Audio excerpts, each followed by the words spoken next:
na kandidato ngayon ng Bayan Muna Party List. Kasama po ang inyong katabi na si Nery Colmenares ng Bayan Muna. Sa NPA, nire-recruit ang mga kabataan para pabagsakin ang gobyerno at pumatay ng mga pulis, sundalo at tropa ng gobyerno. Di nyo naman kinokondena ang pagpatay nila. Ang kinokondena nyo ngayon ay ang dalawang naging most trusted leaders ng bansa na todo effort protektahan ang milyong-milyong mga Pilipino.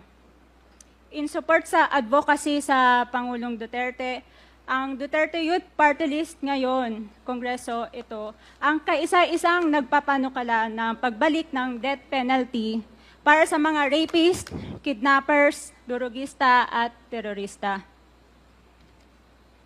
In behalf of the Duterte Youth Party List,